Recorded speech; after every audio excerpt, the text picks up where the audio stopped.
George Muller అనబడిన ఒక సేవకుడు ఉంటాడు ఇంగ్లాండ్ దేశంలో. ఆ సేవకుడు 10,000 మంది అనాథ పిల్లలను పోషిస్తాడు. ఆయన రోజుకి 10,000 మందికి పగలు రాత్రి టిఫిన్, 10,000 మందికి భోజనం పెట్టాలి, టిఫిన్ పెట్టాలి ఆయన.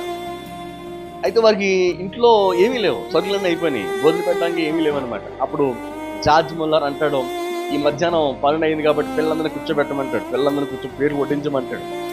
అయ్యా మన దగ్గర ఏమీ లేవు కదా, మీరేం ప్లేట్లు వడ్డించమంటున్నారు, భోజనం పెట్టమంటున్నారు, ఏంటి సంగతి?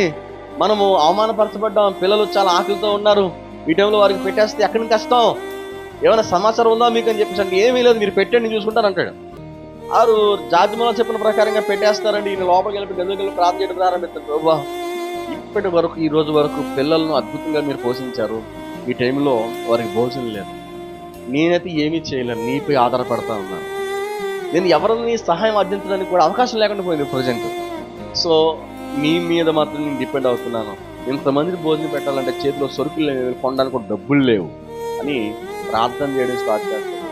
విచిత్రం ఏంటంటే ఆయన గదిలో ప్రార్థనలో ఉంటుండే కానీ ఒక లారీ వచ్చేసరి అనాథాశ్రమంలో ఆగుతాయి.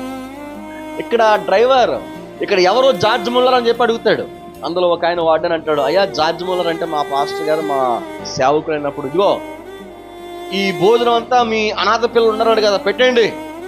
పొలిటికల్ మీటింగ్ ఆగిపోయింది అక్కడ, ముఖ్యమైన రాకపోవడం వల్ల ఈ భోజనాన్ని ఇక్కడికి తీసుకొని పొమ్మని చెప్పారు, మేము తీసుకొని వచ్చేసి చెప్పించినప్పుడు ప్లేట్లు అప్పటికే పెట్టేసి ఉన్నాయి. ఆ బిర్యానీ పొట్లాలతో ఉండేటువంటి ఆ యొక్క భోజనం అంతా ఆ ప్లేట్ వడ్డించేస్తా ఉంటే ఈ పిల్లలట ఎప్పుడు కూడా అంత టేస్ట్ అయినటువంటి ఆహారం తెలియదట ఆ రోజు తిన్నట్టు. స్తోత్రం. ప్రియమైన దేవుని బిడ్డలారా, అంటే నేను ఏమంటున్నానంటే దేవునికి ఏదైనా సాధ్యం, మన లోటును సరిచేయగల దేవుడు ఆయన.